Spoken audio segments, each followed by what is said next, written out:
All right.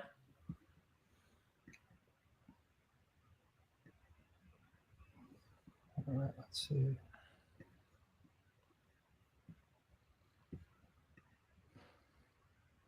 Okay. It's not working. All right, we are live with a theological beast, Theodore Shoebat. He's going to take over. He's going to give you a history of church Christian militancy and some miraculous intervention that took place when God used the church to defend against heretics and attacks on Christians and their lands. So Theodore, thank you for making time out of your busy schedule to serve us for the sake of the Lord Jesus Christ. My brother, it's your show. I'm pulling back in the background. Go ahead. Awesome. Okay, so today I want to talk to you guys about a defense for Christian militancy. For many, many decades, American Christianity has taught the Bible as if the Bible is broken into two completely separate worlds. We have the world of the Old Testament and we have the world of the New Testament. And when we read the Old Testament, we find that it's full of stories of valorous men who rose up and fought against evil, be it King David, be it King Solomon, be it Barak, be it Gideon, be it Jehu, be it King Hezekiah, Elijah, Elisha. All of these men were, and there's also women as well. We have, of course, Esther, but we also have Judith, and there's numerous other women as well who fought against evil. And what you find in the Christian faith is that our objective, or truly like our calling, is a war between good and evil. We like to reduce the gospel to just, well, I believe in Jesus and I am saved and that's it. But the reality is so much more deeper than that. Because I think when we just reduce the gospel to just I believe in Jesus and that's what the gospel is, then the Christian religion becomes very, very superficial. Like, okay, well, what does that entail? When you say I believe in Jesus and that's it, what does that involve? And then when you actually read the Bible, both the Old Testament and the New Testament, and when you read the books that the Protestants took out, especially the book of Maccabees or in the book of Judith, what you get just this extra depth, this extra dimension of understanding when it comes to the Christian religion. And you find in the Old Testament, it's just full of stories of men rising up against evil, men and women fighting against evil. And you look at the story, for example, of the book of Maccabees, and I'll read to you guys this verse here. And this is one of my favorite verses in the Old Testament. It says, strike them down with the sword of those who love thee. 1 Maccabees 4:33. Strike them down. Strike the evildoers down with the sword of those who love thee. It's talking about God using his warriors, using his people to fight against evil. And this is the thing is, in the modern Christian world, we like to say, well, justice belongs to the Lord. Justice belongs to God. And you say, okay, and they'll take that verse from Romans 12, where St. Paul says, vengeance is the Lord's. Okay, fine. But then you go on to chapter 13 of Romans, and what does St. Paul say? He says that the governor, the political official, the government official, is the one who executes the vengeance of God. So yes, vengeance does belong to the Lord, but God uses people to execute that justice and execute that vengeance. And St. Paul says that the government official is a terror to the evildoer. So and this was one of my biggest problems when I began to teach these things to people, is when I would bring up these stories from Christian history. For example, when the conquistadors invaded Mexico and defeated the evil and satanic Aztec Empire, or when the Byzantine Empire was fighting against the Seljuks, or when the Russian kingdom of Prince Ivanovich was fighting against the Turks. people would always bring up these objectives to me. Well, vengeance is mine, saith the Lord. Theodore, why are you bringing up these stories? Or, that's the Old Testament. Who cares what Gideon did against the Midianites? Or who cares what Judith did against the Babylonians? Who cares about any of these things? That's the Old Testament. That's the old law. Vengeance is mine, saith the Lord. And they would just focus on this one verse. But it's almost like this Manichaean way of looking at Christianity, where they take the physical and the spiritual and they completely sever them as if they're enemies. Like, well, that's the physical. This is the spiritual. Vengeance is mine, saith the Lord. When the reality is that God works in the physical world. God is not separate from his creation. And if we were to believe that, then we would just become deists. The deists of the 18th century taught that God created the world, but that he's completely separate from his creation. He has no involvement with humanity. Whereas when you read the Bible, God is constantly having interaction and involvement with humanity. And God uses righteous humans to fight against evil. There's actually a verse that I want to share with you guys. It's from Paul's letter to the Hebrews. And this is from Hebrews chapter 11. This was one of the verses that really inspired me when I began to write on this subject. So starting with verse 32 in Hebrews 11, it says, "And what shall I say, and what shall I more say? For the time would fail me to tell of Gideon." And St. Paul begins to go back to these ancient warriors of the Old Testament. Gideon, and of Barak, and of Samson, and of Jephthah, of David also, and Samuel, and the prophets, who through faith subdued kingdoms, wrought righteousness, obtained promises, stopped the mouths of lions. And then he goes on to say, quenched the violence of fire, escaped the edge of the sword, out of weakness were made strong, waxed valiant in fight, turned to flight the armies of the aliens. So he's talking about battles in the New Testament. See, and this is what I find so remarkable when people say, well, that's the Old Testament. Who cares about those battles of old?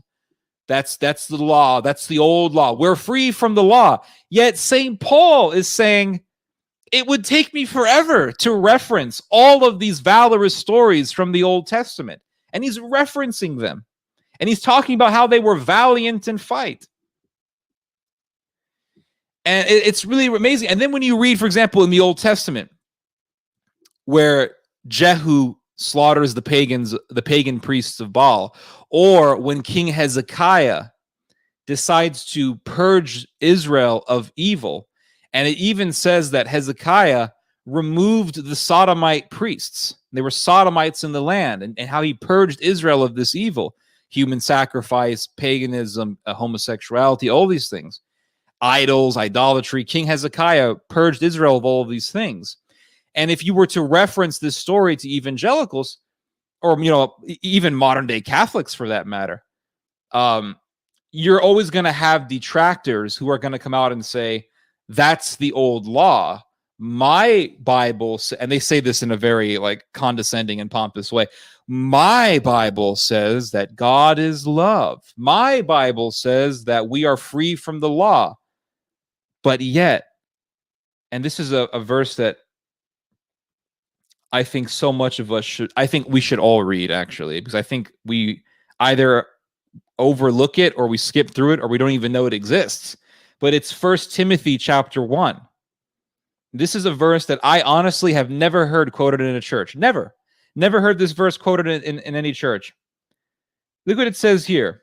In 1 Timothy chapter 1, beginning with verse 9, it says, knowing this, that the law is not made for the just man, but for the unjust and disobedient, for the ungodly and for sinners, for the wicked and defiled, for murderers of fathers, murderers of mothers, so people who commit patricide, matricide, for manslayers, murderers, for fornicators, for them who defile themselves with mankind, homosexuals, And if you look at some of the more modern I'm reading out of the Du Reims, which is an older English translation. But when you look at some of the more recent or more of the newer English translations, they will just say homosexual. For man-stealers, people who kidnap others, for liars, for perjured persons, and whatever other thing is contrary to sound doctrine, which is according to the gospel of the glory of the blessed God, which hath been committed to my trust. So when people say, well, my Bible says I'm free from the law. Well, yeah, you're free from the law if you follow the law willingly and with happiness. Because the Bible talks about the law engraved in our hearts. And so when we follow the law engraved in our hearts, yeah, we're free from the law. It's like saying, if I'm driving the speed limit, am I worried about a cop giving me a ticket? No. So in that sense, when you're driving the speed limit and you're following the law, yeah, you're actually free from the officer coming over and fining you. But if you're constantly speeding and breaking the law or drunk driving, the law is going to be imposed. This is what St. Paul is essentially saying. So of course, yeah, we're free from the law in Christ Jesus, because in Christ, we have the law engraved in our hearts. But for those who are haters of God, who embrace Sodom, who embrace evil, the law still applies. Now, I'm not saying that we as individuals, and I always have to put this disclaimer, because every time I bring up this subject with people always automatically assume that I am encouraging people to become, the IRA or whatever. And that's not what I'm encouraging. Because remember, vengeance is God, saith the Lord. But what does it say in Romans 13? The governor is the executor of God's vengeance. So I don't believe in vigilantism. And remember, we live in the West, we live in the United States. We're living in essentially secular countries. These aren't Christian countries. America is not really a Christian country, regardless of what people may think. We have a lot of Christians living in America, but the government itself is not a Christian government. It's never been a theocracy. Remember, the Hebrews who were living in Babylon were living in a pagan land. And this is another thing that I want to add. Remember the story of the three Hebrews who refused to bow down to the golden image. I can't pronounce their names right. Abednego, the three Hebrews, I don't remember their names. Meshach, Zeshach, and Abednego. But the prophet Daniel talks about them. And they refused to bow down to the golden image. So when we talk about Christian militancy, how do we embrace Christian militancy without being violent or being aggressive towards society or whatever? We find this story in the book of Daniel. So Nebuchadnezzar erects this golden image, and he wants everyone to bow down to it. And there are three Hebrews who refuse to bow down. Now, they're living in a pagan land. They're not living in a land that's following the Torah or imposing the law of the Torah. So they're living in a pagan land. So they can't just do a revolution, because it's not their country. It's not their land. But at the same time, they have the freedom to refuse to abide by the wickedness of the state. Now, this goes back to a verse in the New Testament. I like to connect this story with the verse in the New Testament, where the Jewish leaders try to corner Jesus by saying, well, should we pay taxes? And they're trying to corner Jesus with this story. Because if Jesus says, don't pay taxes, then they can accuse him of being a rebel against the state and have him executed. If Jesus says, pay taxes, then the Jews can say, well, look, he wants us to submit to the Roman state. It's the people who were constantly trying to corner Jesus. They were really psychopaths in this, if you think about it. But Jesus says, whose face is on the coin? And they say, oh, it's Caesar's face. And Jesus said, and his answer is so brilliant. And there's so much to unpack in this one line. Jesus says, give unto Caesar what belongs to Caesar, and give unto God what belongs to God. And this verse, there's so much here, because people could read this verse and they could automatically interpret it as, as just being a conformist, right? Like Jesus is telling us to conform to the state, and that's not what he is saying. He is saying there are certain things that belong to the government, taxes, but at the same time, there are certain things that belong to God that the government has absolutely no right to take away from us. And that is our worship towards God. And so give unto the state what belongs to the state, your taxes, obeying just laws. And the reason why I say just is because when you give unto God what belongs to God, that is also following that which is just. If the state wants us to comply with an unjust edict, then the state is trying to take away what belongs to God. Because what belongs to God is the law of justice, the law of love. If the state wants us to conform or to acquiesce to the ways of Sodom, that is the state trying to take away that which belongs to God. And so we must rebel in that sense if the state wants us to do things that are evil and unjust. So that is like we have Christian militancy, which can consist of physically fighting against evil. And you see these stories in the Old Testament, and you also see these stories in Christian history. But at the same time, it's like, well, how do we do that in a country like America? Well, we can't, because that would make us terrorists and marauders and vigilantes. But at the same time, there is still room. There's always room for Christian militancy in the sense that we must rebel against the state trying to force us to conform to Sodom. We must rebel against the tyranny of Sodom. We must rebel against the tyranny of paganism, if that's what it comes down to. Now, in Christian history, you find tremendous examples of men, Christian warriors, rising up against evil. And people can say, well, that doesn't happen until Constantine. This is a typical argument that I hear. Constantine was the first king to bring up war and yada, yada. Wrong. That is nonsense. The first Christian king, by the way, was not Constantine. The first Christian king was King Abgar V. Abgar was an Assyrian. He was of your people, Sam Shamoon. He was Assyrian. And he was the king over a city called Edessa, which is in Mesopotamia. And Abgar, there is a story about Abgar, because Abgar was a king when Jesus was alive. When Jesus was on the earth, King Abgar was reigning over the city of Edessa. And if you read Eusebius's church history, which is one of our foundations for understanding church history, there is a story in Eusebius's church history in which the King Abgar, is very ill, and he doesn't know what to do. And someone tells King Abgar about Christ, and King Abgar sends a letter to Jesus. Jesus receives the letter and then has a letter sent back to Abgar. This is not in some like crazy pseudo-Christian text from Egypt or something. This is in actual church records. This is in Eusebius's church history. And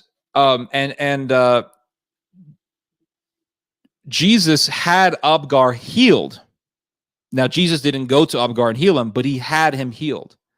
And Abgar was healed, and Abgar converted to Christianity.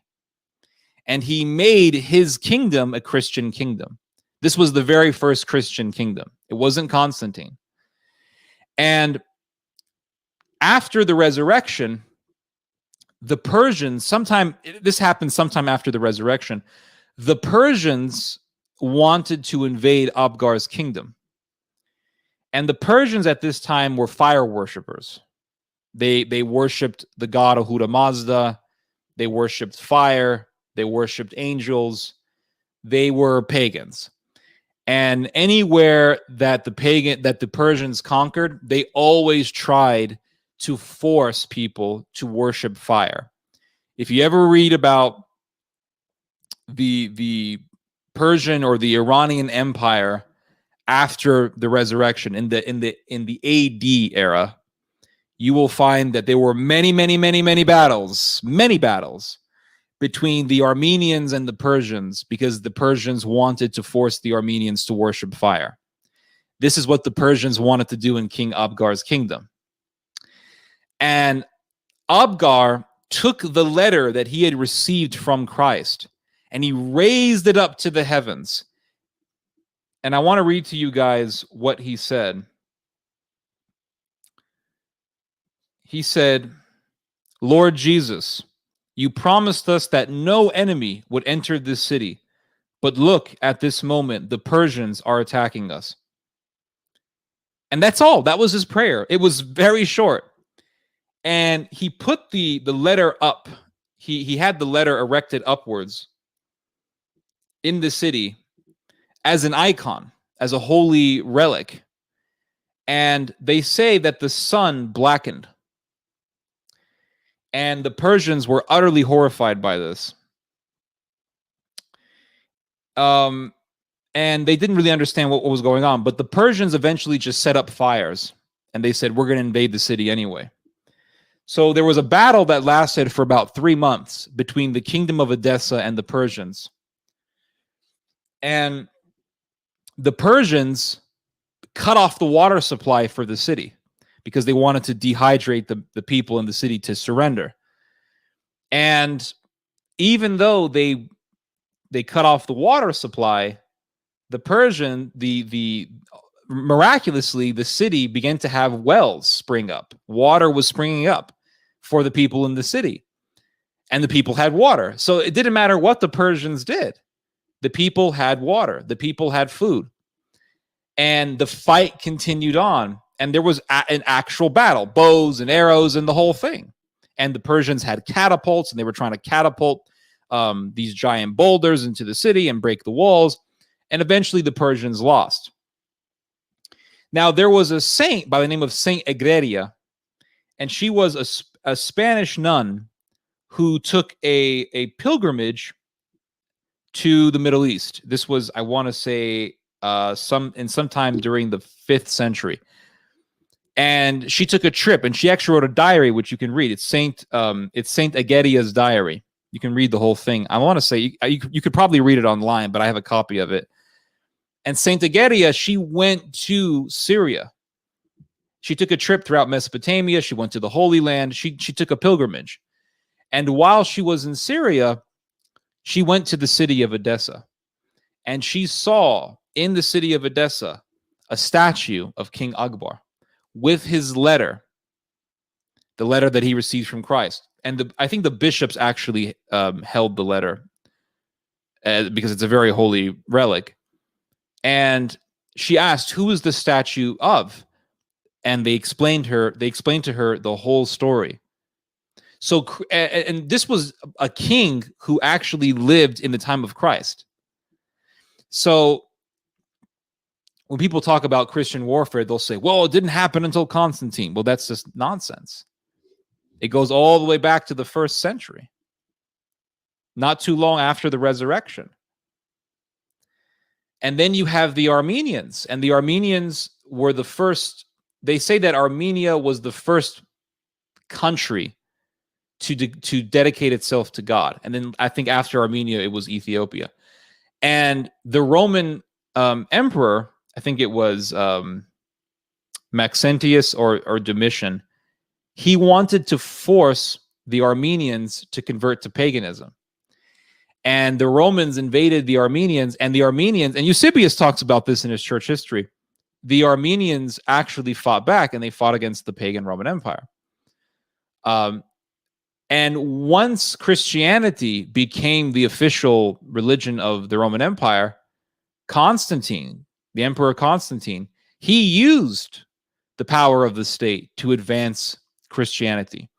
And you read about this, for example, in the battle between Constantine and the Saxons. But even when you look at the beginning of Constantine's his ascendancy to the throne, there are some very, very beautiful stories.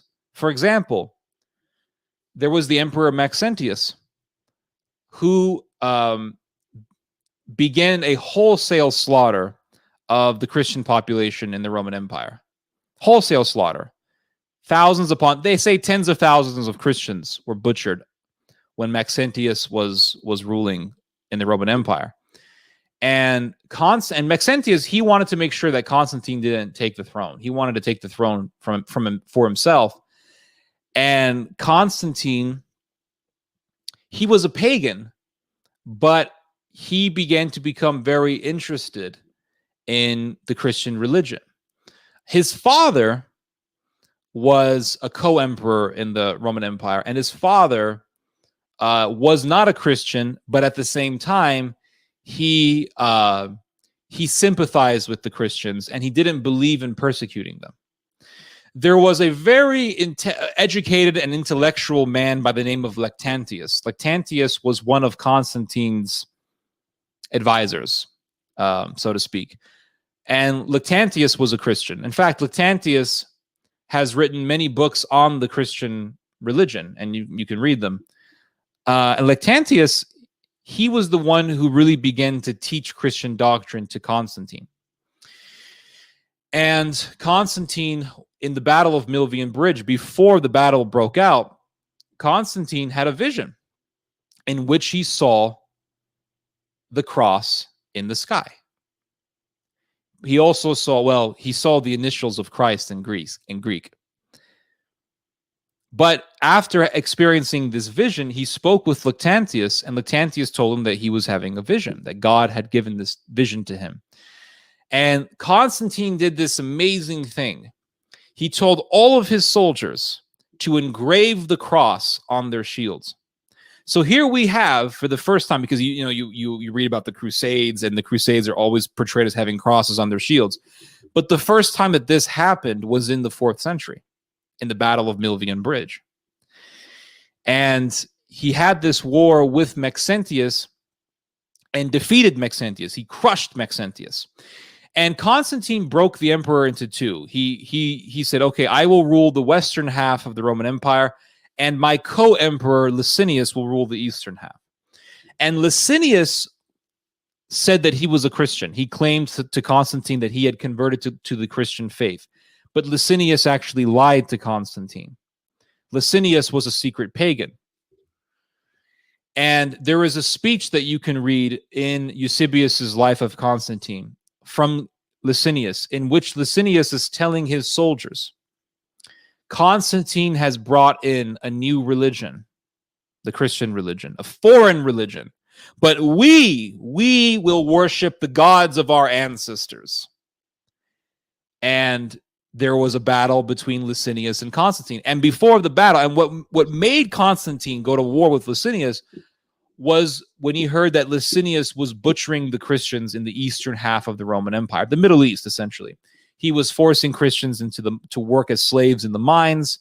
He was having Christians' eyeballs plucked out. He was feeding people he was cutting people up, or not cutting people up, but he was, they would do this thing, this way of execution, which I don't know how they came up with this, but they would put a human being in a bag, sew the bag up, and they would put a snake in the bag.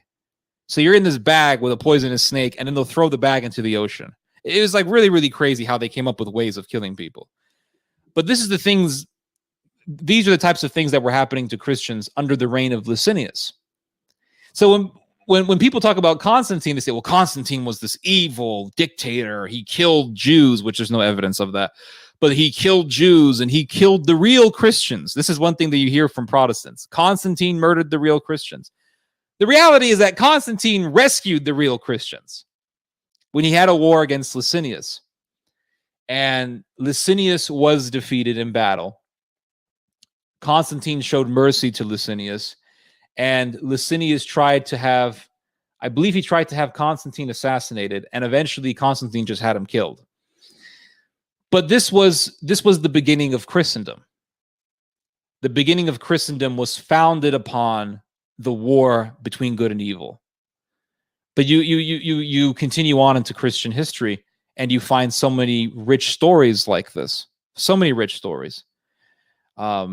And there's so much to unpack in that. I mean, we can talk for hours about this subject.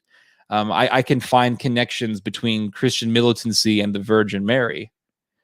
And you find this. Man, there's a story in the Old Testament that's so inspiring. real quick, I have to look up the verse for this because I want to read this to you guys.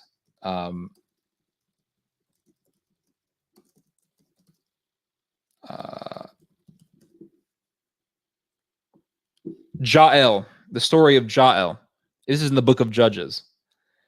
And there is a verse. So what happened with Jael was that she, I keep saying we're so used to talking about men doing these things, but she killed a Canaanite king who had invaded Israel. And his name was Sisera. And what she did was she waited for Sisera to go to sleep, and she nailed the head. She nailed a nail. She hammered a nail into his head, and she killed him. And there is a verse on Jael, and I want to read to you guys this verse because it reminds me so much of what the angel tells the Virgin Mary. I'm going to look this up real quick. Hold on 1 second here. Check around in Judges chapter 5. Judges chapter 5? Yeah, around the verse 24. Let's see around there. The Song of Deborah. Yeah, okay. Yeah, thank you for helping me there. I should have prepared for this more. But in Judges chapter 5, there's this amazing verse.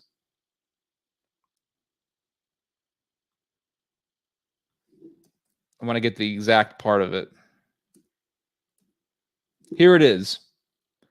Most blessed of women be Jael, the wife of Eber the Kenite, of tent-dwelling women most blessed. And I find this verse to be so fascinating. Most blessed of women be Jael. And what does the angel tell the Virgin Mary before she was pregnant with Jesus? What does the angel tell her? Blessed are you amongst women. Blessed are you amongst women. And this is so fascinating. Jael hammers a nail into the head of Sisera. And what does the book of Genesis say in the first prophecy about the virgin birth?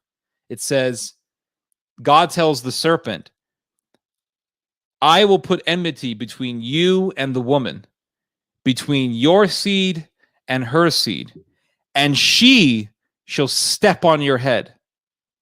And you read, for example, in the story of Judith, when she is with the Assyrian general, Assyrian general, and it's, she's very beautiful, and the Assyrian general wants to sleep with her, and she gets him drunk, and when he falls asleep, bam, what does she do? She strikes off the general's head. She strikes off his head. Holofernes, his name was. She strikes off Holofernes' head. And Jael hammers a nail into the head of Sisera. And what does the Old Testament say about the Virgin Mary? She will strike the head of the serpent. She will strike the head of the serpent. And what does it say in Judges chapter 5? Most blessed of women be Jael. And what does the angel say in the Annunciation to Mary? He says, blessed are you amongst women. There's so many different connections here. It really is a beautiful thing to read into and read about. But throughout Christian history, you find this. I mean, for example, there was a story in the conquest of Mexico when the conquistadors are fighting against this one Native American tribe. I think they were called the Tlaxcalans. And they're in this battle, and the Spanish weren't really used to fighting against Indians. Like, they didn't understand the way of warfare of the indigenous Mexicans, which was very different from European style warfare. European style warfare was very rigid and compact, and you had the two different sides, and they would walk in formation, and they would just kill each other from there. Whereas Native American warfare was a lot more complex. Native Americans would come, they would fight, they would do some very, very hard strikes, run away, confuse their enemy, fire arrows from up on the trees, from behind the trees. It was very, very tricky. It was more difficult, actually, to fight against the Native Americans. And the Spanish are fighting against these indigenous warriors who are armed with these clubs that are riddled with obsidian blade, which is very, very sharp.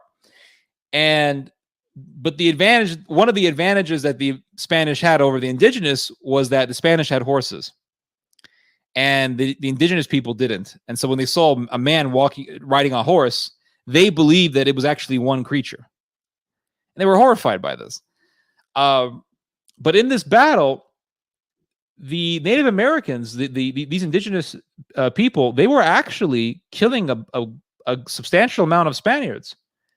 And in the middle of the battle, the indigenous warriors decided to run away. And the Spanish routed them, and the Spanish took prisoners of war. And they interrogated a number of these warriors, and they said, well, why did you run away? And they would all say the same thing. This is what they told the Spaniards, we saw a horse, a man and a woman riding on a horse. And there was something so horrifying about this. And I think they said that they were gleaming with light or something like that. And the Spanish believed that the man on the horse was St. Peter or St. James, because St. James, or St. Santiago, as they called him, St. James was a patron saint for the Reconquista. When the Moors invaded Spain and the Christians were trying to retake Spain back, James was their patron saint. In fact, they called St. James, you're going to like this one. Well, maybe not, I don't know. But they called St. James Santiago Matamoros, which literally means St. James, the Muslim killer. That's what that means. It's a brutal title, but that's what they called him, because they were stories of people seeing St. James in the battlefield. So Santiago, St. James, became kind of a patron saint for the whole nation of the Spaniards. But Hernan Cortez, the one who conquered Mexico at the age of 19, believe it or not, Cortez believed that it was St. Peter. But they all agreed that the woman riding on this horse was the Virgin Mary. Now, there are other stories like this. For example, the Knights Hospitaller, or the Knights of St. John, in the Battle of Rhodes. The Greeks had given the Knights of St. John the island of Rhodes because everyone knew that the Knights of St. John were elite warriors. They were absolute elite warriors.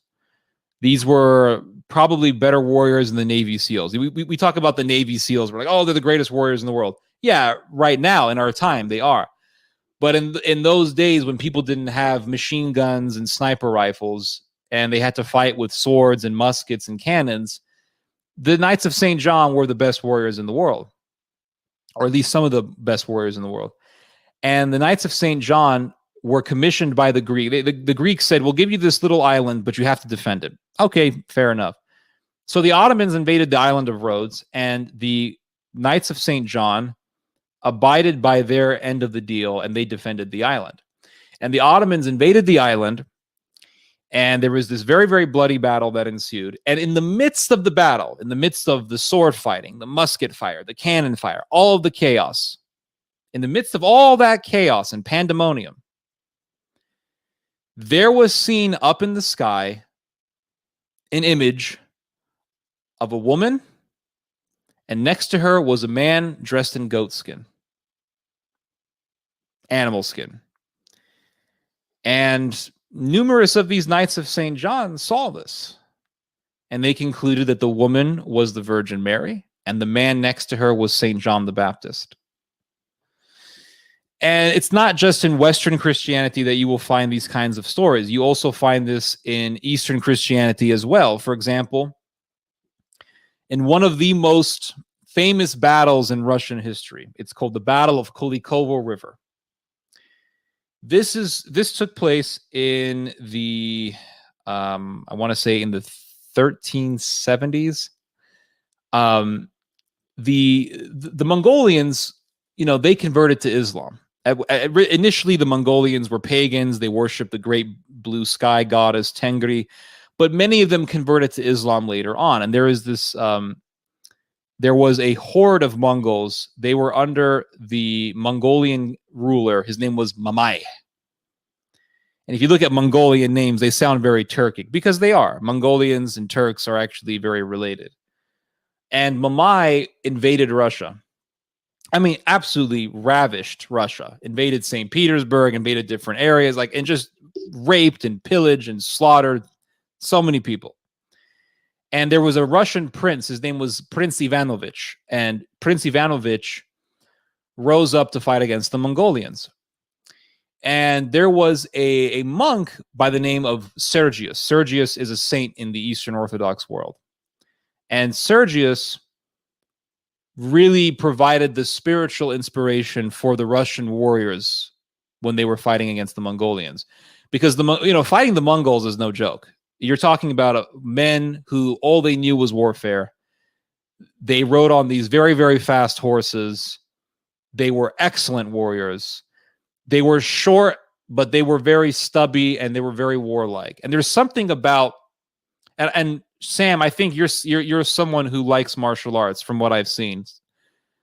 There's something about fighting short people that's very difficult. I don't know exactly how to explain it, but in my experience in martial arts, when you fight a short guy, there's something about it that's very intimidating. I think they're like right on your center of gravity.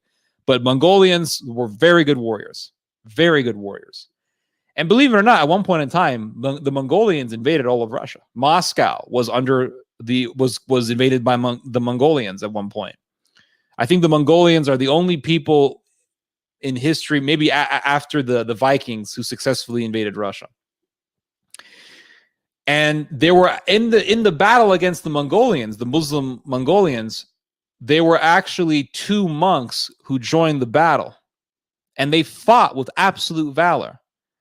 Because in the old days in Christendom, in the old days of Christianity, the monastic order was not just about sitting in a monastery all day. The monastic order was not just about praying all day. It was about incarnational faith. And incarnational faith is something, it's a term that I heard back in 2015, 2014, but it's a term that I use to describe Christian militancy. What is incarnational faith? Incarnational faith is when you take your faith and you manifest it in action. Remember what St. James tells us. Show me your faith without your works. I will show you my faith by my works. The evidence of faith is works. And that is incarnational faith. And so these monks were not just people who lived in a monastery. These were warriors. And they believed that in their monastic life, they had to fight against this force of evil. And they did. And if you read, for example, there's a book that you can read. I'm not sure if you can read it online, but I have a copy of it. And it's called The Song of Kolikovo. It's a very famous work in Russian literature. And it talks about how these 2 Russian monks were just absolute warriors. They were very valorous. They were filled with prowess, and they handled themselves on the battlefield very well. But at one point in time in the battle, the Mongolians crushed the Russians. The Russians were defeated in this one particular battle. But there was hope. And there, in fact, Prince Ivanovich had a vision. When the Mongolians came back the next day to finish off the Russians, Prince Ivanovich had a vision. When he saw the Mongolians coming, he saw wolves behind the Mongols and around the Mongols. Wolves, and he saw black crows on the trees. And then all of a sudden, the wolves and the crows disappeared. And it reminds me of the verse in the Bible, I send you as sheep amongst wolves. And I think that's what was being represented in that vision. And only Prince Ivanovich could see this vision. And Ivanovich was asked by one of his fellow combatants. His name was Dmitry Bobrok. And Bobrok says, in the Song of Kolikovo, he says, "What did you hear?" And Prince Ivanovich says, "Sounds awful and most ominous." "And now, Prince," said Bobrok, "turn your face to the Russian host." He looked, and behold, something that brought wonder to his eyes. What did you hear, my prince? Said Bobrok. Nothing. I only saw a dawn gleam from a multitude of lights. So he had this vision of seeing light in the sky, and these wolves disappeared, and these crows disappeared. And Bobrok said, my lord prince, thank God and the holy mother of God, and the great wonder worker, Saint Peter, and all the saints, for light are a good omen. And the Russians defeated the Mongols eventually. They crushed the forces of Mamai. And not too long after the battle, Saint Sergius, the monk who would help inspire Prince Ivanovich to fight in this battle, Saint Sergius was in his monastery. And he had a vision from the Virgin Mary. And this is what she told him in this vision. She said, be not afraid, mine own elect. I have come to visit thee. Thy prayers for thy disciples for whom thou prayest, and for thy monastery have been heard.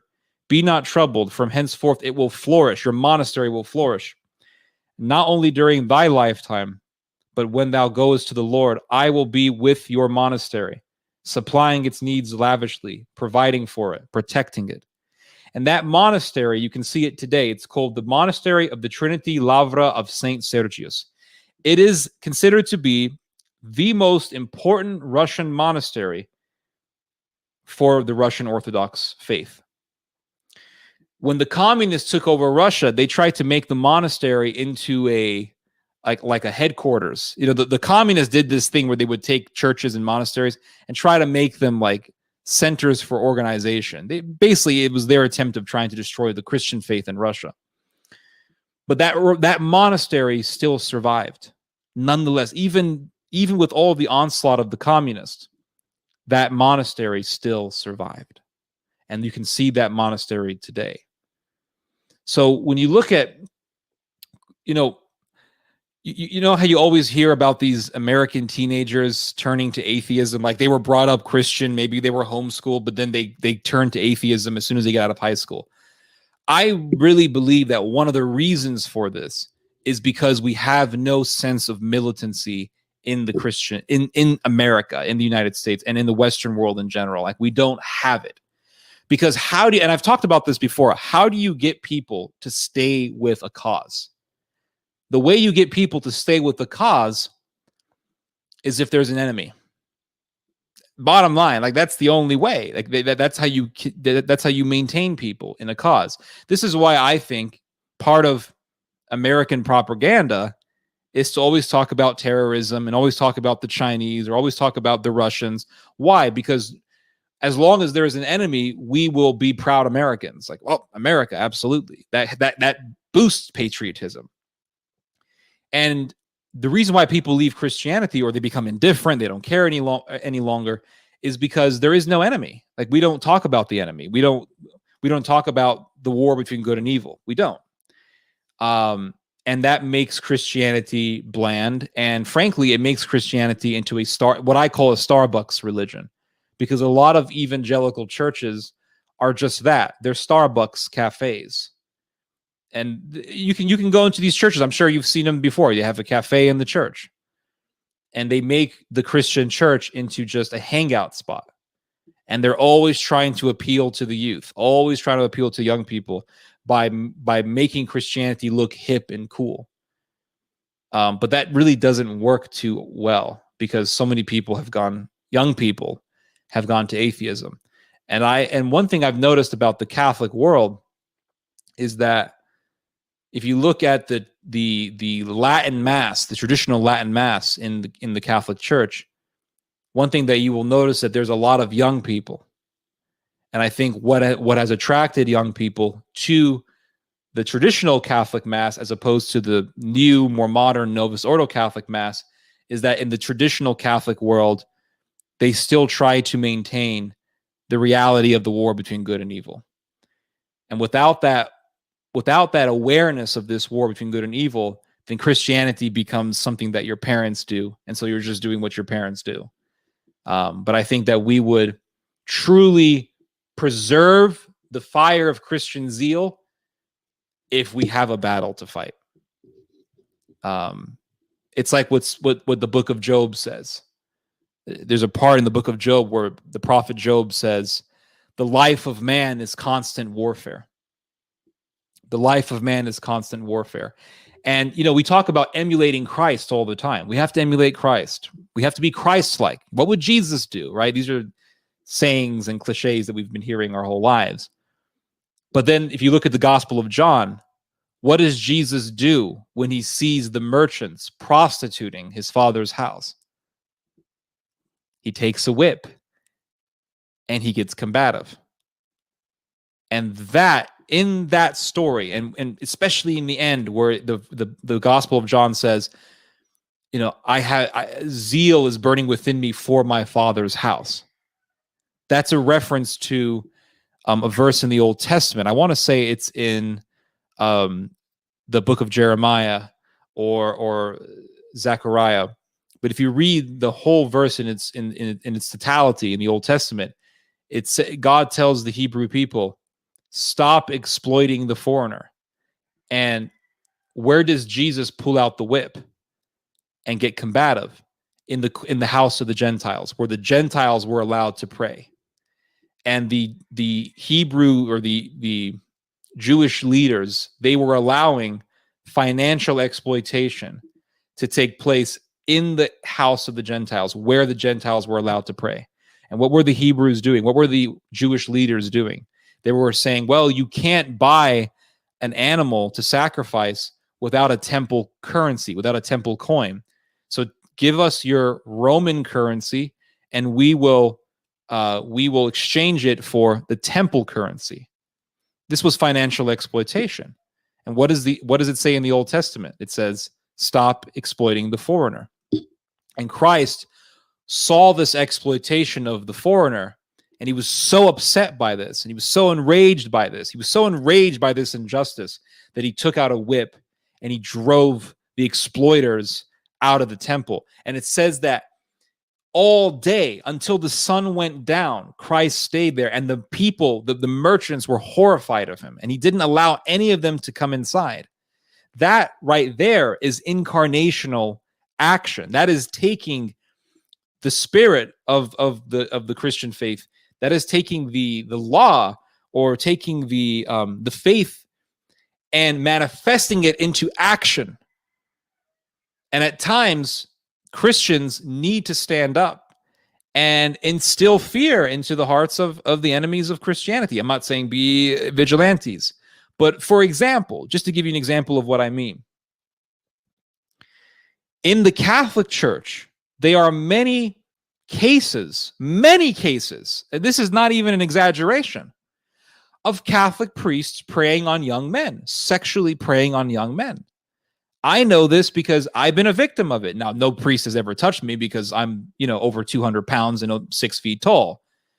But I've had priests approach me in a flirtatious way. And I'm not even exaggerating. I can give you their names. Monsignor Michael Yarbrough and Robert L. Kinsel. Both of them live in the state of Texas. I've written about them. I've talked about them many times. And they both were predators. These were predators. And with the case of Michael Yarbrough, I went into his church in San Antonio, Texas. And I walked in there with a camera. And I pointed the camera at this guy. And I didn't put it right in his face, but I was maybe a good 9-10 feet away from him. As he was giving mass, there were hundreds. There was probably maybe over 1,000 or so people in this church. There were a lot of people in this church, a very big church, packed full of people. And I got it on film, put it online. YouTube took it down, but I'm gonna re-upload it onto maybe BitChute, some other platform. And the ushers come over and they surround me and they're like, "You need to leave." And I remember telling the ushers, "This man is a sexual predator. He preys on young men." And the ushers were like, "Oh, we don't believe that." And I said, and I remember yelling at people who were around me outside of the church when they threw me out, telling people, "This priest is a sexual predator. Watch out. Watch your kids. Do not trust him." And and I remember when I published the video, I remember writing a small article to accompany it. And I said,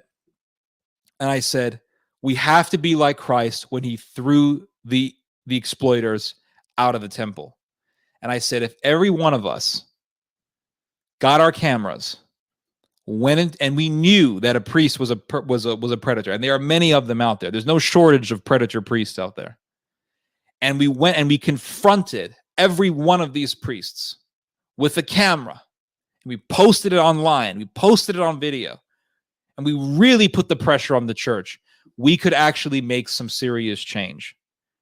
Because if there's one thing that I know about the Catholic Church, as far as its politics goes, as far as its bureaucratic ways go, they are horrified of bad publicity. And no one listened to me. In fact, I had Catholics telling me to go kill me, to go kill myself. They said, go kill yourself. I had multiple comments like this from Catholics. I had one Catholic guy tell me that he would beat me up if he saw me in the church. These were coming from Catholics. Vicious, like they were vicious people. But this is the state that we are in. Christ fought against the exploiters of the foreigner. But we are not fighting against the exploiters of children and young men.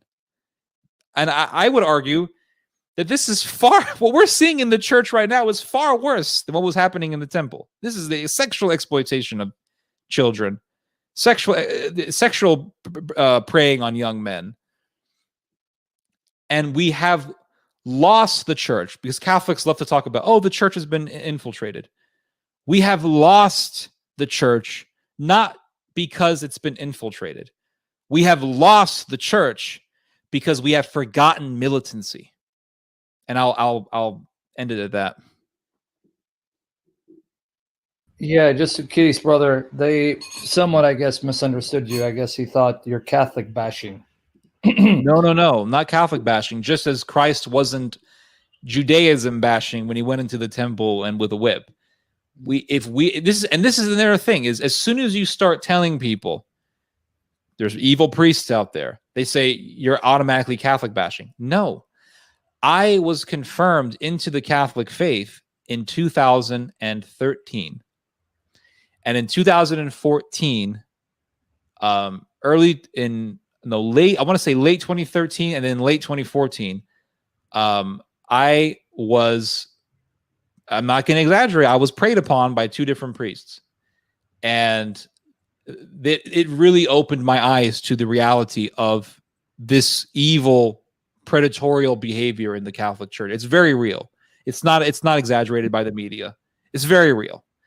And so, as a Catholic, am I going to sit here and say, well, because I'm a Catholic, I'm just going to shut my mouth about it? Or am I going to actually do something about it? And what happens, the reaction that you get when you actually try to be militant against this evil, is victim blaming. People will begin to blame me. They say, well, you must have done something, or what did you do? Or, or you are hurting the Catholic Church by doing this. And they start to victim bash. Yeah. It's like saying this. You're an American and you're patriotic, but you don't like Obama. Are you America bashing because you don't like Obama, or you don't like Biden, or you don't like some senator, some congressperson? Does that make you America bashing because you don't like some of the officials in America? No, just like because I'm confronting or exposing certain officials in the Catholic Church doesn't make me Catholic bashing. Exactly. Beautiful, because I just want them to understand you're speaking as a devout Catholic who loves the Catholic Church, because there's corruption in every major branch of Christianity. In fact, many of you guys, if you didn't know this, Google it. The Jehovah's Witnesses are under attack because it's now been documented. There's widespread sexual abuse and assault by elders preying on young teenagers, young children in the Jehovah's Witnesses, which is it's a heretical satanic group. Anyway, so it's not Catholic bashing. He's just trying to tell you, like Jesus, zealous for the temple of his Father, which is his temple, when it was being corrupted, he claimed house. So we need to be zealous for the Church of Christ. Now, one passage that came up. Guys, by the way, this is the time to ask your questions. Q&A. Just write out your questions. I'll read them out for our brother Theodore. One passage that was misquoted and I warned the person. But hold on, brother. Matthew 26, 50 to 54. When Peter took out the sword and he cut off the ear of the high priest servant, Malchus. John tells us Malchus. Jesus said, Yes. put your sword back in its sheath. He who lives by the sword, die by the sword. So you're wrong, brother. How do you respond to that? Oh yeah, I know this one. It always comes up. So remember, we cannot be in favor for vigilantism. And don't forget also that the arrest of Jesus was something that Christ knew was going to happen. And it was something that he allowed to happen to himself. He did not want, remember when Peter was terrified of Jesus going back to Jerusalem. He said, "Don't go, Lord." And Jesus says, "Get thee behind me." This is not it's not a verse that cancels out militancy. Like, what do you do with all the wars in the Old Testament? What do you do with all those things? And again, yes, whoever lives by the sword dies by the sword. Absolutely. But at the same time, what did Jesus tell the disciples before his arrest? He says, "Sell your purse and buy a sword." So Jesus wasn't against arming yourself. He wasn't. He was against the idea that violence must always be the solution. And again, he didn't want vigilantism.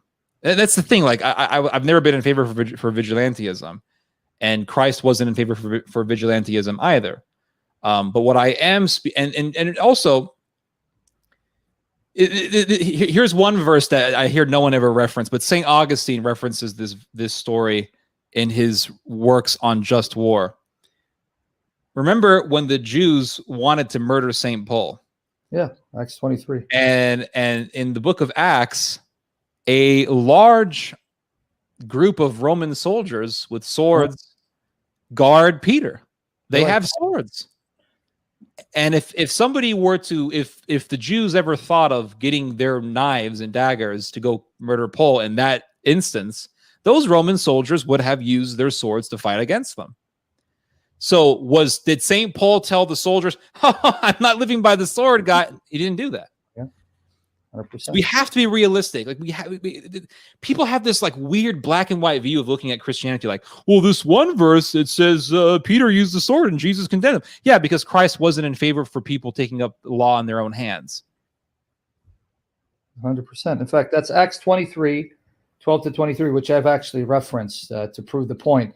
Acts 23, 12 to 23 is what he's referring to. When Paul, his nephew, tells him Jews have taken an oath that they will not eat or drink until they will kill Paul. And Paul has him go to the Roman guard, and they assigned to Paul 200 Roman soldiers ready to kill any Jew who'd make an attempt on Paul's life. So yeah, that's just twisting scripture. There's another thing also I want to add to that.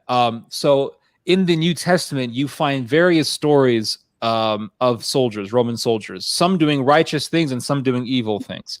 For example, in St. John the Baptist, when St. John the Baptist was hearing the sins of people and he was baptizing people, it says that he actually ministered unto a group of soldiers.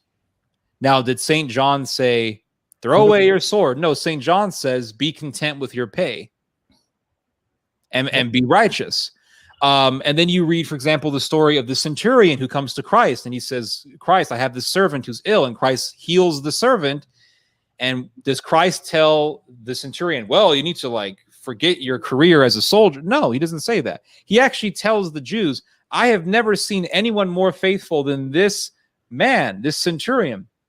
And then you have the story of St. Peter baptizing the Roman centurion and his family. Cornelius, yes. And Peter never tells him to throw away his sword. But then you have Longinus. Longinus, they say that according to, this is not in the Bible, but in Christian tradition, Longinus was blind in one eye because he lost his eye in battle. And he was the one who stabbed Christ with the lance. And blood and water came out. And they say that blood and water hit him in the face and healed his eye, and he was healed from blindness. And they, according to church history, they say later on he became a minister for the gospel. He became like a, what do you call it, a proselytizer. He became a saint, Saint Longinus. And then you also have the soldier who looks up to Christ as he's on the cross, and he says, "Surely this man was the Son of God, or is the Son of God." These are little glimpses of righteous soldiers. But then you have the stories of the wicked soldiers. You have the soldiers who mock Christ when they crown him with a crown of thorns. You have the soldiers who take Christ's garments and they gamble for them. You have these evil soldiers doing these evil things. So the Bible gives us stories of righteous soldiers who are for Christ, and also gives us stories of evil soldiers. And I think that I think it was Saint Bernard of Clairvaux who took these stories, or Augustine, who took these stories as a way to demonstrate what a Christian army should look like. Soldiers for Christ. 100%. In fact, just to confirm, guys, go read back what Jesus tells Peter, Matthew 26, 50 to 54. Those of you like to misuse that passage, quoted out of context, go read it, guys, please. Matthew 26, 50, 54. Jesus said, put your sword back in its place. Why didn't he tell him get rid of it? He did say get rid of it. Put it back in its place, number one. And number two, Jesus, if he was against carrying swords for self-defense, what was Peter doing and the other apostles doing with swords all those years traveling with Jesus? In fact, even the Luke 22, 35, 38, that this guy keeps mentioning, which Theodore just addressed. When Jesus said, whoever doesn't have a sword, go sell your cloak and buy one. The disciples said, Lord, we have 2 swords. He goes, that's sufficient. What were they doing with swords to begin with if Jesus is against arming yourself to protect your lives and the lives of loved ones or those who are oppressed? But go ahead, Theodore, you want to say something? Just to add to that, Jesus says, whoever shall live by the sword shall die by the sword. Yeah. Now, who is the one holding this? If you're holding the sword and you're going to die by the sword, who's going to kill you? Who kills the one who lives by the sword? The one with the sword, right? The one with the sword. And that is, if someone is living by the sword, if someone's a criminal and they're living by the sword, and the state kills this guy, you could say, well, he lived by the sword, so he died by the sword. Yeah. Is the state wrong to execute people who live by the sword? No. No. Well, So to quote that verse as a way to argue against militancy or against the use of force, it's actually self-defeating, because it's like, well, who kills the guy who lives by the sword? 100%. Yeah. Now, related to that, this question keeps being raised. Well, didn't Jesus say, love your enemies? How are you loving your enemies if you're going to kill people? How do you reconcile that? Okay. So these people, they love to quote this verse, and they'll also say God is love. Yeah. God is love, and then they'll quote that verse from St. Paul where it says, love is patient, love is kind, etc. But they never will go to Romans chapter 13, where St. Paul says that the government is the one who executes justice. He is the one who executes the vengeance of the Lord. And then if you keep reading on in Romans 13, it says, thou shalt not kill, thou shalt not steal, and whatever other law is written is summed up in the law of love. So all of the law is the law of love. All of it is. And even when evildoers are destroyed, when they're punished, that is also love. So love your enemies. Saint Robert of Bellarmine dealt with this question, this argument, and he said that yes, we love our enemies. Individually speaking, we love our enemies. But at the same time, does that mean that we throw away all law?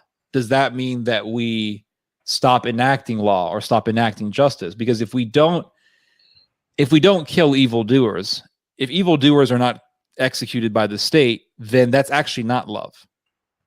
That's evil, actually. There's a verse in the book of Proverbs where it says, the fear of the Lord is to hate evil. So if we fear the Lord, we will hate evil. Well, how do we hate evil if we are tolerating evil. Exactly. And is love like just like if a guy rapes a woman and murders her, do we sit here and say, well, we have to love our enemies, so we're just going to let this guy go? No, we have prisons, we have the death penalty for a reason. We actually don't love humanity if we don't kill these people.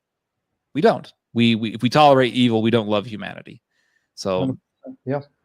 I don't know if Mazinga's asking because he's being argumentative. So Mazinga, maybe he can hear this. Church fathers, did any of them carry a sword? They died as martyrs. I guess they ignored he ignored 90% what you said. Even Paul was a martyr. Mazinga, pay attention. Paul was a martyr, but that same Paul appealed to 200 Roman soldiers armed to the teeth to kill anyone who would make an attempt on his life. And throughout the New Testament, he just gave you examples. Cornelius, the first Gentile convert, celebrated as the first Gentile convert to the Christian faith that Peter brought into the kingdom by the grace of God's Spirit. He is a centurion who was a godly man, a pious man. Mazinga, read it. It says that your alms and prayers have been heard by God when the angel appeared to him. And yet his alms and prayers were heard by God while still a centurion, commander of 100 soldiers, ready to kill people for Rome. And God still considered him righteous enough that he heard his prayer, accepted his alms and charity, and sent Peter to preach the gospel to him. And Peter never said, you need to stop being a Roman centurion ready to kill. Are you guys paying attention? Please pay attention. There have been these questions are being answered if you're paying attention. Now, any other questions relevant to the topic? Don't ask me questions not relevant to the topic. Purgatory is not the topic today. The topic is church militancy. So do you have any questions? Let me see. If not, I think our brother did a superb job. Excellent presentation. I know there are Christian pacifists. Some people I listen to attentively that will argue vociferously against any justification for church militancy, and I think they're dead wrong. But anyway, that's how it is. Any questions relative to the topic? Let's see. I'm looking for any. Nope, nothing. So far, I'll give you guys a couple minutes to ask some relevant questions. Don't ask questions about. I'll bring people on, even if Theodore wants to come on to talk about why the Catholic Church affirms purgatory. That's not the topic today. The topic is, you see the title, church militancy. By the way, side note, as I'm waiting for questions, Theodore, Ortho Christos, do me a favor, brother. I am blocked on Greg Stafford's YouTube channel. I heard a guy running his mouth off, a coward, a liar, a slanderer. His name is Ryan. He supposedly said he asked a question about Proverbs 8 that I didn't want to answer or couldn't answer. Ortho Christos, can you do me a favor, please? Reach out to him saying, you're a liar, you're a coward. Sam says you're a liar, you're a coward. He's calling out your bluff. Call him on his Skype, and you're going to debate Proverbs 8:22. He's calling you out. Proverbs 8:22. Call me so we can debate live on Skype from my YouTube channel. Stop slandering me and lying, running to your idol, your cult leader. Anyway, brother, I don't see any relevant questions. You want to make some concluding remarks because you did a superb job, and obviously you're coming back on, Lord willing. So thank you. Anytime. Yeah. There's actually a story in the book of Acts where the temple guards want to arrest Peter, but the book of Acts tells us that they did so. I think this is in Acts chapter 5. They did so quietly because his followers were actually armed with stones, and they were afraid that these guys would throw stones at them. We have to have a balance. I think the biggest problem with American Christianity is that we don't have balance. It's either this or that. It's like either it's like full on crazy militarism, or it's like full on absolutely insane pacifism. And there needs to be a balance. Christianity is all about balance. So for example, the Pharisees, I think, were obsessed with justice to the point that they would murder innocent people. And I think justice without mercy is not justice. It's just tyranny at that point. But mercy without justice is not mercy. It's just the toleration of evil. So we have to have the balance between justice and mercy. And remember what Jesus says when he's angry with the Jewish leaders. He says that you worship the letter of the law, but you reject the spirit of the law. And he defines it, justice and mercy. And there needs to be that balance. Even in the Old Testament, it speaks about loving your enemies. I don't remember the exact verse, but there's actually a verse in the Old Testament where it says to turn the other cheek. I don't remember which one it is. I don't remember the verse, but it actually says this. I can try to look it up if you have time. Yeah, no, so yeah. Well, if you want to just make your point as you find it, it's okay. Well, sure. So what, yeah.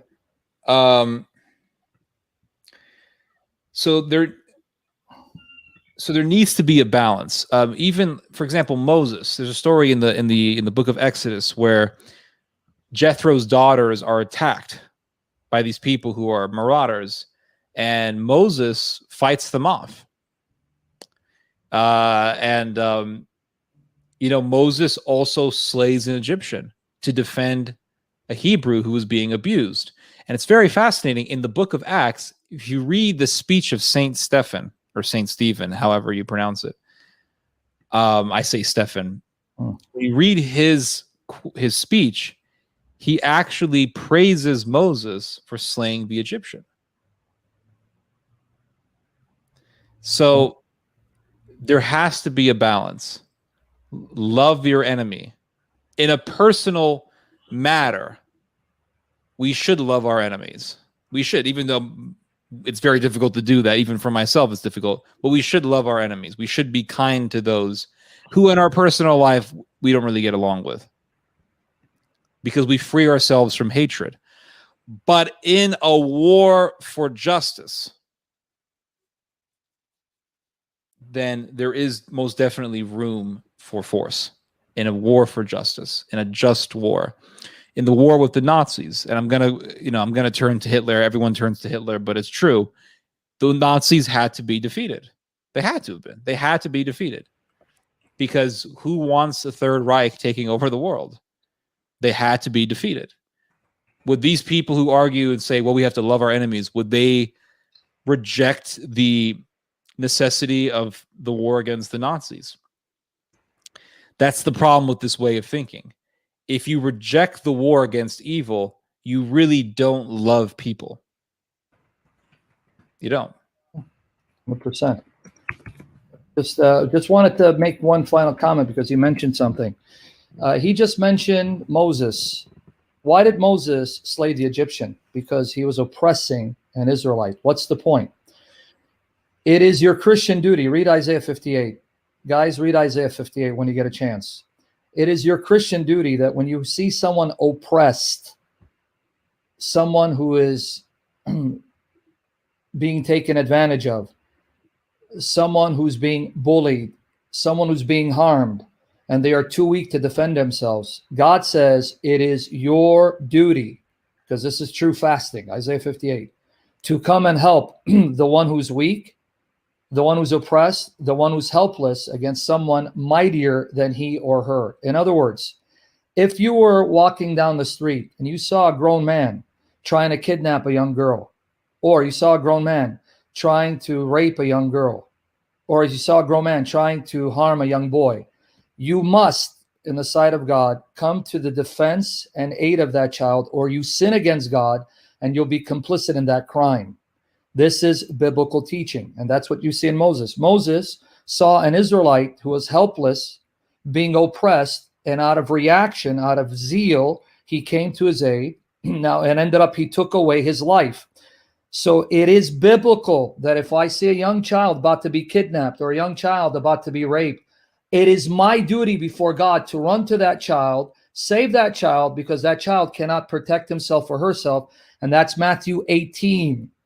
Where Jesus says it's better for a person to tie a millstone to his neck and throw himself into the sea than to cause any of these little children to stumble, because the kingdom belongs to such a one.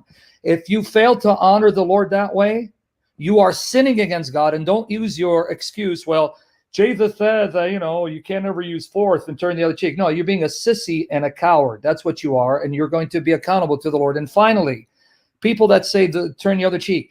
Did you know if you read the Gospel of John, go to John 18, when the high priest servant struck Jesus in the face, Jesus didn't turn his other cheek. He said, if I have spoken the truth, why then do you strike me? So are you saying Jesus failed to practice what he preached? No, there's a deeper meaning behind these passages. But anyway, with that said, thank you, my brother, for coming. Excellent session. I will have you back on and your father back on in near future on other topics. Keep praying for Theodore. Pray for his father. Pray for their ministry. Where can they find you again if they want to go and check you out? Shoebat.com, Shoebat.com, S-H-O-E, shoe, B-A-T as in the baseball bat. Shoebat.com is our website. And also, I have a YouTube channel, Theodore Shoebat, and I also have a Facebook page, Theodore Shoebat, and you can find me on there. Also, I want to say, if you want to learn like way more about what I have to say about this, I wrote a book that's it's close to 900 pages. It's in defense of Christian militancy. It's called Christianity is at War, and I am willing to send this book to anyone for free as a PDF file. If they go on my website, our website, shoebat.com, and contact us through that website, or you can go to my Facebook page, Theodore Shoebat, and you can write me on there and request a copy. Just give me your email address, and I'll send you a copy of my book. I wrote this. It got published in 2017, but it took me 5 years to finish it. Close to 900 pages. I see people saying they want it. Razzles, Copt Christ. Just go to my Facebook page, Theodore. Look up Theodore Shoebat, and you'll get it. And message me on there, and I will send you a copy of it for free, PDF. But it's a long read. So your name is Theodore Shoebat on Facebook? It's Theodore Ted Shoebat on Facebook. That's correct. Okay, good. All right. Okay. So you guys can find him there or on Shoebat.com. Send him a message. He'll send it to you free of charge. So pray for them. Pray for their ministry, and pray God will continue to use them for the glory of Jesus Christ. Pray for me and my kids, and pray for us to be in love with Jesus till the end. May the Lord return sooner than later. Guys, God bless you. We'll be back on soon if the Lord wills. Christ is risen, risen indeed. Take care. All right. God bless.